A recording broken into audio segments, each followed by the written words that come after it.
para sa matandang kagaya ni Saldi. Bawat sandali ay parang isang panaginip lang.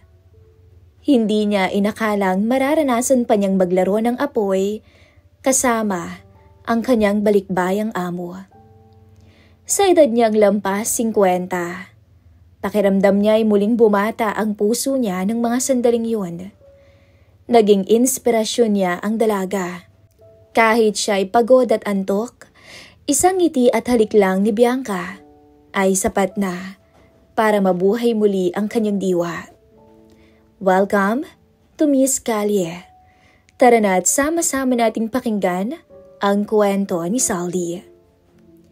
Matagal nang nagsisilbi si Mang Saldi bilang driver ng pamilya ni Don Miguel. 52 taong gulang na siya. May kapayatan, ngunit matipuno pa rin ang katawan, dala ng araw-araw na pagmamaneho at paminsan-minsang pagtulong sa mga trabahong pisikal sa bahay ng amo. Tahimik lang siya, bihira magsalita, at sanay nang umiikot ang kanyang mundo sa mga amo. Maghatid, magsundo, at maghintay sa mga ito. Halos kalahati ng buhay niya ay sa pamilyang ito na nakatali. Hindi siya nag-asawa, hindi dahil wala siyang minahal, kundi dahil mas pinili niyang magtrabaho kaysa bumuo ng sariling pamilya. Kaya't ang turing sa kanya ng mga tao ay parang anino, laging naroon, ngunit hindi gaanong napapansin.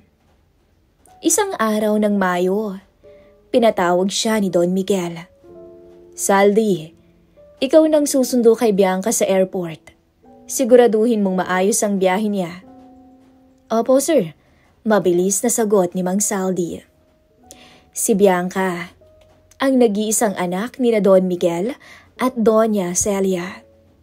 22 taong gulang ang dalaga. Balikbayan mula Amerika matapos ang halos 4 na taon na pag-aaral doon. Sa isip ni Mang Saldi, bata pa si Bianca nung huli niya itong nakita. Laging naka-pigtails at laging nakasakay sa likod ng kanyang mga magulang kapag isinasama siya sa sasakyan. Ngunit nang dumating ito sa airport, halos hindi niya nakilala. Nakasuot to ng fitted na damit, maikli ang palda, at may kumpiyansang tumayo sa gitna ng mga pasahero. Maputi, mestiza, malapor sila na ang kutis, at halatang sanay sa atensyon ng tao. Nung makita siya ng dalaga, kumaway ito at ngumiti. Mang Saldi, ikaw pa rin palang driver namin. Aba, parang lolo na kita ngayon ah. Bati nito nang mapansin ang katandaan sa muka at itsura ni Saldi. Opo ma'am, ako pa rin. Sagot niya, pilit na iniiwas ang tingin sa mahabang binti ng amo. Habang binabaybay nila ang expressway, hindi mapigilan ng matanda ang mapansin ang pagbabago kay Bianca. Masayahin ito, pili akong magsalita. Kung dati tahimik at mahiyain, ngayoy tila wala ng preno sa mga kwento. Alam mo, Saldi, panimula nito. Sa States, wala akong driver. Ako lang nagdadrive ng kotse ko. Nakakapanibago na may kasama ulit ako sa kotse. Ganun po ba, ma'am? Baka masanay ulit kayo. Sagot ng matanda, nakapokus sa manibela. Pero syempre, mas gusto ko na pinagdadrive mo ko. At least dito, I feel like a princess. Biro pa nito, sabay tingin sa kanya na may kasamang ngiti. Nailang si Saldi ng oras na yon. Hindi niya alam kung paano siya sasagot. Kaya't nananahimik na lang siya at tinuon ang buong pansin sa daan. Sa mga sumunod na linggo, naging abala si Bianca sa muling pakikipagkita sa mga kamag-anak at kaibigan. Ngunit napansin ni Mang Saldi na madalas siya nitong isama. Kahit hindi kailangan, sasabihin lang nito na, Mang Saldi, samahan mo na lang ako. Ayokong mag-isa eh. Minsan, dinala niya ito sa isang mall sa bayan. Habang naghihintay siya sa parking lot, biglang lumapit ang dalaga at sinabing, "Hindi ka ba papasok? Nakakainip kaya mag-isa dito?" "Naku ma'am, hindi ako sanay sa ganyan eh. Dito na lang ho ako." "Halika na. Hindi ka na iba sa akin no. Parang lolo na ang turing ko sa'yo eh. Huwag ka nang mahiya." Sa puntong yun, wala nang nagawa si Saldi kundi sumama. At sa gitna ng mga tao sa mall, parang magkaibigan lang silang naglalakad. Ngunit hindi maalis sa isip ng matanda ang mga matang nakatingin sa kanila. Isang dalagang mistisa at isang matandang driver. Isang hapon, matapos nilang dumalo sa handaan ng isang kamag-anak, medyo tipsy si Bianca. Nakainom to bago umuwi. Sa loob ng sasakyan, nakahilig lang to sa upuan. At tahimik lamang, maya-maya'y nagsalita ito ng pabulong. "Saldi, hindi ka ba naiilang na ako nalang palagi mong kasama?" "Hindi po, trabaho ko naman to ma'am eh," sagot ng matanda. "Trabaho lang ba talaga? Or maybe gusto mo rin?" Napatingin siya kay Bianca. Nakangiti ito ng pilya sa kanya, sabay kagatlabi ng dalaga. Agad naman siyang umiwas ng tingin. "Ma'am, huwag naman ganyan. Hindi ako sanay eh." "Hindi ka naman siguro tatanggi no? Tsaka don't worry, hindi ko naman ipagsasabi." Sa puntong yun, natahimik si Saldi. Alam niyang hindi dapat siya magpadala sa mistisang dalaga. Ngunit sa pagkatao niya, may unti-unting tumutulak sa kanya. Isang damdaming matagal nang nakatago na ngayon lang muling nabuhay. Pagdating nila sa mansyon, wala ang mga magulang ng dalaga. Nasa Maynila para sa isang business trip. Pagbaba nila ng sasakyan, imbes na dumiretso sa kwarto, ngumiti si Bianca. "Saldi, samahan mo muna ako sa sala. Magkape tayo. Ayoko pang matulog eh." "Naku ma'am, baka kung anong sabihin o isipin nila." "Wala namang ibang tao eh, don't worry." At doon nagsimula ang kakaibang atensyon. Habang nakaupo sila sa sala, si Bianca ang unang nagbukas ng usapan. "Alam mo Saldi, iba ka. Sa States puro batang kasama ko. Puro gusto lang mag-party, maglaro, puro kalokohan. Pero ikaw, iba ang vibe mo. Pagkasama kita, parang safe ako sa'yo." Napangiti ang matanda, kahit pinipigilan. "Salamat po ma'am," sagot niya. Ngunit hindi niya namalayan na unti-unti nang sinandal ni Bianca ang ulo sa kanyang balikat. Para kay Mang Saldi, yun na ang pinakamapanganib na sandali sa kanyang buhay. Ramdam niya ang kapusukan at sasabikan ng dalaga. Ang pabango nitong pangbanyaga ngunit may halong samyo ng kabataan. Gusto niyang lumayo, ngunit hindi niya magawa. Pag-uwi niya sa kanyang maliit na kwartong nasa likod ng bahay ng mga amo, hindi mapakali si Mang Saldi. Paulit-ulit na bumabalik sa isip niya ang eksena sa may sala. Ang ngiti ni Bianca, ang pagkakasandal sa kanyang balikat, ang amoy ng isang dalaga at ang mga salitang binitawan nito. Trabaho lang ba talaga? Or maybe gusto mo rin? Alam niyang isang hakbang na lang ay maaari na siyang tuluyang mahulog sa bitag ng dalaga. At kahit anong pigil niya, alam na niyang magsisimula ng mabuo o nagsisimula ng mabuo ang isang damdaming hindi niya dapat maramdaman para sa dalagang amo. Nang gabing yun na malayan na lang ng matanda na unti-unti na niyang binababa ang short niya habang ang nasa isip ay si Bianca. Mabilis ang paglipas ng mga araw. Para kay Saldi, bawat biyahe kasama si Bianca ay tila pagsubok sa kanyang sarili. Alam niyang hindi dapat siya nagpapadala, pero sa bawat ngiti, biro at haplos ng dalaga sa balikat niya, unti-unti nang bumibigay ang kanyang paninindigan. Isang gabi, matapos magsaya si Bianca kasama ang kanyang mga kaibigan sa bayan, siya pa rin ang sumunto rito. Medyo tipsy na naman ang dalaga, pero halatang gising na gising at masayahin pa rin. "Saldi, can we not go home yet?" Tanong nito habang nakasandal sa upuan ng kotse. Ha? Saan naman po tayo pupunta, ma'am? Gabi na. Anywhere, basta ayoko pang umuwi. Drive lang tayo. Wala nang nagawa ang matanda kundi sundin ng dalaga. Pinatakbo niya ang kotse sa kahabaan ng highway. Halos walang tao sa daan ng oras na yon. Tahimik lang ang paligid. Tanging ugong ng aircon at malakas na tibok ng kanyang puso ang naririnig. Alam mo, Saldi, basag ni Bianca sa katahimikan. Ang boring pala dito kumpara sa States. Pero at least, buti na lang talaga ikaw ang kasama ko palagi. Napalunok ang matanda. Hindi siya makapagsalita. Lalo na't ramdam niyang nakatitig ang dalaga sa kanya. Maya-maya, biglang umupo ng tuwid si Bianca. Tsaka inabot ang radyo. Pinatugtog nito ang isang mabagal na kanta, sabay nagsalita. Do you ever dance, Saldi? Ay naku ma'am, hindi po bagay sa tulad ko yun. Then let's pretend. Sagot nito sabay hinawakan ang kanang kamay ng matanda. Nagulat ang matanda. Muntik pang mabitawan ng isang kamay niyang manibela. Ma'am, baka madisgrasya tayo niyan. Pero tumawa lang si Bianca. Relax, may tiwala ako sa iyo. At muli itong sumandal sa upuan ng kotse. Pero ngayon ay mas malapit na sa matanda. Hindi na rin maiwasan na magdikit ang mga braso nilang dalawa. Ramdam ni Mang Saldi ang init ng kutis ng dalaga, pati ang amoy ng pabango nitong mamahalin. Maya-maya, humaplos si Bianca sa braso niya. Tila sinusukat kung hanggang saan ang kaya nitong tiisin. Saldi, bulong dito. Hindi ka ba napapagod na laging trabaho lang ang mundo mo? Sanay ho ma'am. Sagot ng matanda, pilit na pinapakalma ang sarili. Pero hindi ka ba naghahanap ng thrill sa buhay mo? Or someone to make you feel alive? Napatigil si Saldi.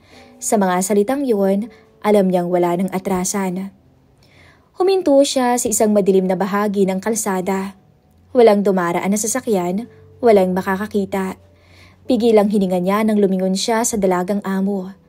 Nakangiti naman to sa kanya. At bago pa siya makapagsalita, biglang lumapit ang dalaga. Inilapit nito ang mukha sa kanya. At nang sandaling yon, dumikit ang labi nito sa pisngi niya. Marahan, halos parang biro lang. Pero kasunod nun, tumitig ito sa kanyang mga mata. See, Saldi, wala namang masama, unless isipin mong masama yun. Pilyang wika ni Bianca. Sa puntong yun, hindi na nakapagpigil ang matanda. Ang lahat ng pagpipigil niya sa mga nagdaang linggo ay tila sabay-sabay na bumigay. Hinalikan niya si Bianca, mariin at puno ng pananabik. At sa loob ng sasakyan, kasabay ng malamig na hangin ng aircon ay tila sumabay din ang pagliyab ng kanilang katawan. Namalayan na lang niya ang kamay ng dalaga sa kanyang batok. Hinila siya nito ng mas malapit. Ang mga halakhak at biro kanina ay napalitan ng mga pigil na boses at paghinga na hindi na nila kayang itago. Halos mapunit ang suot na blouse ng dalaga sa tensyon na binigay ng matanda. Hindi inasahan ng dalaga ang pinamalas ng matanda sa kabila ng edad nito. At sa puntong yun, halos mawala sa ulirat si Bianca. At ang tanging nagawa lang nito ay yumakap sa madipunong katawan ng matanda. Ilang minuto ring namayani ang uhaw at gigil sa loob ng kotse. Nang tuluyan silang kumalas sa isa't isa, hingalang matanda at hindi siya makapaniwala sa nangyari nung mga oras na yon. Ma'am, pasensya na. Mali yun, bulong niya habang nanginginig ang boses. Pero ngumiti lang si Bianca, parang walang bigat sa kanyang ginawa. Mali. Or maybe, sadyang kailangan lang nating dalawa, Saldi. Tumingin siya sa labas, parang walang nangyari, at saka muling nagsalita. Let's go home, Saldi. Habang muling umaandar ang kotse, iba na ang tibok ng puso ng matanda. Hindi na niya kayang ituring na laro lang ang lahat. Pero sa mga mata ni Bianca, tila isang laro lang ito. Isang larong handa siyang ulitin basta hindi sila mauhuli. At simula noon, para kay Saldi mas lumalim ang bawal na ugnayan nilang dalawa. Ngunit habang lumalalim ang damdamin niya, Para sa dalaga, mas lumilinaw din kay Bianca na laro lang ang habol niya. Matapos ang gabing yon sa loob ng kotse, nagbago ang lahat para kay Mang Saldi. Hindi na lamang siya driver, hindi na lamang alalay. Siya na ang naging tagapagtago ng mga lihim na sandali nila ni Bianca. Sa mga sumunod na linggo, naging mas madalas ang kanilang mga lihim na sandali. Kapag wala ang mga magulang ng dalaga, palihim silang nag-uusap sa sala. O minsan sa loob ng bodega, banyo, o saan man basta walang makakakita sa kanila o kung saan hindi sila mapapansin. Sa bawat pagkakataon, mas nagiging matapang si Bianca, mas nagiging mapusok at mapaglaro. Minsan ay bigla na lang nitong bubuksan ang zipper ng pantalon ng matanda habang nagmamaneho o kaya isasandal sa kanyang balikat na para bang nobya niya ito. Para sa matanda, bawat sandali ay parang isang panaginip. Hindi niya inakalang mararanasan pa niyang magmahal ng isang kagaya ni Bianca. Sa edad niyang lampas 50, pakiramdam niya ay muling bumata ang puso niya. Naging inspirasyon niya ang dalaga, kahit siya'y pagod at antok. Isang ngiti lang ni Bianca ay sapat na para mabuhay muli ang kanyang diwa. Isang gabi, matapos ang isa sa kanilang mga palihim na pagkikita, naglakas loob siyang magtanong, "Madam, Bianca, ano ba talaga tayo?" Napatingin si Bianca, tila nagulat sa tanong ng matanda, pero agad din itong ngumiti, bagamat may halong biro pa rin. "Tayo? Well, kung ano sa tingin mo ang makakapagpasaya sa'yo, Saldi. Pero ako kasi hindi nalaro to. Totoo na para sa akin," sagot ng matanda. Tahimik si Bianca ng sandaling yun. Bago sumandal sa kanya ay marahang hinaplos ang kanyang pisngi. "You are sweet, Saldi. Really sweet." Para kay Saldi, sapat na iyon. Kahit hindi malinaw ang sagot, naniniwala siyang may espesyal na namamagitan sa kanila. O espesyal din siya para sa dalaga. Ngunit isang araw, habang hinihintay niya si Bianca sa sala, naiwan itong nakabukas ang cellphone sa mesa. Tumunog iyon. May dumating na mensahe. Hindi niya sana pakikialaman to, pero napansin niyang naka-flash sa screen ang pangalang, "Baby," na may heart emoji. Nabasa niya ang ilang linya. "I miss you. Just a few weeks and you'll be back here with me." Parang binuhusan ng malamig na tubig ang matanda. Natulala siya at hindi makapaniwala. May boyfriend pala si Bianca sa Amerika at lahat ng kanilang pinagsamahan para sa kanya, totoo, ngunit para sa dalaga, baka laro lamang. Nang dumating si Bianca, agad niyang tinanong, "Ma'am, may boyfriend ka pala sa States?" Natigilan ng dalaga. Hindi nito maitago ang gulat. Ngunit imbis na magalit, ngumiti ito at umupo sa tabi ng matanda. "Yeah, Saldi, meron. Pero, ba't mo natanong yan? Hindi naman bababago nun kung ano man ang meron tayo ngayon, di ba?" Nabigla si Saldi sa sinabi ng dalaga. Paano na tong atin? Akala mo ikaw lang." Putol ni Bianca sa banayad na tono. "Saldi, hindi ako nagsinungaling sa'yo, pero hindi rin ako nangako ng kahit ano. Gusto ko lang maging malaya habang nandito ako sa Pinas at ikaw ang nagbigay noon."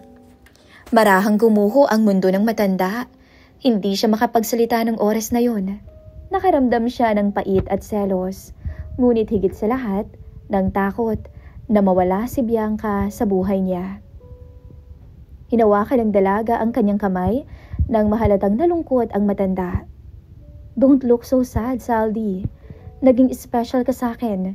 Special pa sa inaasahan mo." Dumating ang araw ng flight ni Bianca pabalik sa Amerika. Tulad ng dati, si Mang Saldi ang naghatid sa kanya. Tahimik lamang ang matanda sa biyahe. Halos walang imik. Panay ang tingin niya sa kalsada at pilit na tinatago ang lungkot. Pagdating sa airport bago pumasok si Bianca, tumigil ito at hinarap siya. "Thank you, Saldi, for everything. Masaya at nag-enjoy ako na kasama ka." Naluha ang matanda sa harap ng dalaga. Hindi na niya napigilan ang kanyang emosyon. Bianca, babalik ka pa ba? Ngumiti ang dalaga at sa unang pagkakataon, walang halong biro ang mga mata nito. Yes, babalik ako para sa'yo. At bago ito tuluyang lumakad papalayo, yumakap ito kay Saldi. Mahigpit, totoo, at puno ng pangakong hindi niya alam kung dapat niyang panindigan. Nung umalis na ang dalaga, naiwan si Mang Saldi sa parking lot. Hawak pa rin ang alaala ng huling yakap ng dalaga sa kanya. Alam niyang may boyfriend to. Alam niyang baka hindi na siya balikan. Pero sa puso niya, kumapit siya sa mga salitang iniwan nito. Yes, babalik ako para sa'yo. At sa bawat araw na muling nagdaan, nagpatuloy siya sa dati niyang trabaho. Tahimik at simpleng driver. Ngunit ngayon, dala niya ang isang lihim na pag-ibig at isang pangakong baka hindi na matupad. Para kay Mang Saldi, sapat na ang minsang minahal siya ni Bianca. Kahit sa mata ng dalagay, laro lang yun. Dahil sa kanyang puso, totoo ang lahat. At dito na po nagtatapos ang isa na namang kwento ng buhay kung saan nagbibigay ng sari-saring reaksyon at emosyon sa atin. Sa mga nais magkomento ng kanilang reaksyon sa ating story for the day, huwag mahihiyang mag-comment down below. Muli, ako po, si Miss Callie. Paalam, kita-kita po tayo sa susunod pang mga kwento dito lang sa ating channel.